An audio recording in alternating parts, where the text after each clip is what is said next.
name is Seda, Erol, and today I'll be presenting the MetaMinder. In 2022, Virginia Tech was named one of the healthiest college campuses in the country. The students in Blacksburg will reflect this by staying on top of their health through physical activity and consideration to nutrition. The MetaMinder plans to become an integral part of every student's day by reminding them to take their pills on time, aiding their overall health. The ideal customer for the MetaMinder is an active, health-conscious Virginia Tech student represented by Callie Smith. She is a 19-year-old HNFE major. Callie is passionate about maintaining her physical fitness and mental well-being, but she occasionally forgets to take her vitamins due to her busy schedule. The MetaMinder fits perfectly into her busy lifestyle and reminds her to take her supplements before she rushes off to class. The team started their research by conducting interviews with fellow VT students who take daily vitamins or meds. The team was able to discover what methods students currently use, their likes and dislikes about their methods, and what they would want to see in a new product. The biggest thing they wanted in a pill dispenser was a big capacity that could store multiple pills per day and held at least 7 days worth of pills. Other factors were reliability, so the product dispenses pills at the same time each day, and there should be a visual or auditory reminder. With reliability, customers wanted a clear top to see if they've taken the pills yet for that day or not. This team started by coming up with a different solution fragments that could accomplish the functionality of each subfunction. The team used a brainstorming process where they each passed around sketches around the table, with each member revising or adding to the previous sketch. These rough ideas were then turned into more refined drawings with consideration to different solution fragments. Each member created 2 clear versions showcasing potential designs for the MetaMinder. These designs are present on the screen, and it shows that each different design has different pros and cons. To decide on the concept, selection criteria were decided and then assigned a weight as shown.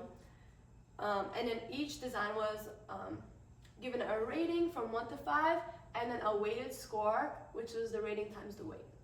The total scores were then added up, and then we assigned a rank that showed that Sam's design was the best one. We reviewed 5 patents related to pill dispensers that had overlapping features with our MetaMinder, but also offered new ideas to enhance our design. Key takeaways included using Wi-Fi for connectivity, adding a safety lock to prevent early dispensing, incorporating an enclosed exit tray, and agitating pills to prevent clumping. These ideas helped refine our design while maintaining its originality. There are a few spots where the MetaMinder could run into problems. One big issue is if the motor doesn't turn at the right speed or at the right time. This could be due to a software issue. To avoid this, the code will be tested very thoroughly to make sure that everything runs smoothly. On the hardware side, a rotating section might stop spinning if a small pill gets stuck between the parts. To ensure this doesn't happen, the parts will be manufactured to fit very snugly to ensure that no pill gets stuck. Another issue could be the top not opening all the way, making it hard to reload pills. Different lid designs should be taken into consideration to find one that works best before finalizing the product. A 3D printer is expected to be used for most of the manufacturing of the products to ensure precise construction. The assembly time for the first MetaMinder unit is estimated at 58.13 seconds, based on the time it takes to put each part together. As workers get more experience, the assembly time will drop thanks to the learning curve principle. With an 85% learning curve, which is standard for assemblies, the second unit should take about 49.41 seconds, and by the 4th unit, it will take around 42 seconds. The pay rate for assemblers is set at $15 an hour, which is slightly above the minimum wage for Virginia.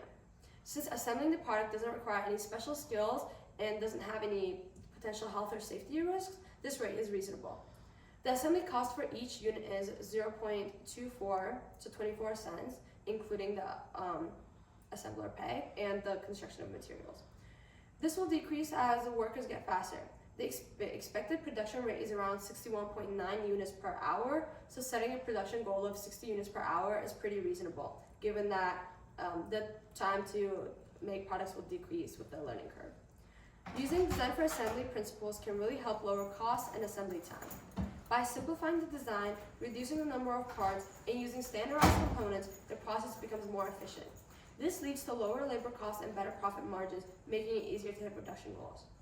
When designing for manufacturing, it's important to consider cost efficiency of materials and the easy usage of the machinery to use to cut the materials with. The price estimation for the Miniminder's components was obtained through Protolab, which provided costs for the exterior shell, interior divider, exit tray, axle, and axle fitting. The axle fitting was estimated using injection molding, while the other parts were 3D printed. The window component is made from acrylic, cut using a laser cutter, with a cost of around 50 cents per minute of usage, plus 30 cents for material. The top cover is made of wood, costing 90 cents with a material cost of 40 cents when cut with a laser cutter. Determining the cost for the base was more challenging. Using a miter saw for a simple triangular shape proved to be a cost-effective option, with production costs around $5 for both materials and skilled labor. During prototyping, the feet were removed from the design, and therefore the cost is non-existent. The most expensive parts came from Protolab, so to keep the Miniminder affordable, cost-saving strategies could be implemented. These include exploring cheaper materials or alternative manufacturing methods, such as manufacturing in-house, which will reduce the costs. If the products were mass-produced, costs would drop significantly, and investing in manufacturing machines could further reduce long-term expenses. When creating the Miniminder prototype, we went through several iterations with different parts. Initially, we included feet and an axle fitting, which was then modified. Now, the axle has a hole drilled into it to hold the shaft of the DC motor. For the final concept in NX, the key parts include the base, as shown, the exit tray, as shown, the exterior shell, the window, the interior divider, which is kind of shown there, and the top lid. The outer shell holds everything together, with the lid fitting neatly on top. The window fits into a frame that attaches to the outside of the shell, as shown here. You can see how the divider rotates 50.4 degrees every 24 hours, allowing new pulls to drop into the exit tray. The base is hollow to house electrical parts, and the final prototype closely matches the CAD design. Therefore, the electrical parts rest in this space. The prototype, made from cardboard and an acrylic window, works for testing but isn't ideal for mass production. To improve efficiency and reduce costs, 3D printing will be used for future iterations, ensuring consistent parts and faster assembly. One issue with the original design is that there are only 7 components, one of which doesn't hold pills because it aligns over the tray. Therefore, when it rotates, the pills drop immediately into the exit tray. This limits the product to 6 refillable days. To fix this, a false compartment will be added in version 2.0 to maintain the 7-compartment structure, with 1 compartment left empty for refill days. Another problem encountered during testing was with the motor. The motor originally chosen couldn't handle the required load because it was selected based solely on availability, not strength. For future iterations, a more powerful motor will be chosen to ensure reliable operation. Finally, a small railing will be added to the top shelf to help prevent items from tipping over, especially pill bottles. While this won't completely eliminate the risk of spills, it will provide extra security to keep items in place. Thank you.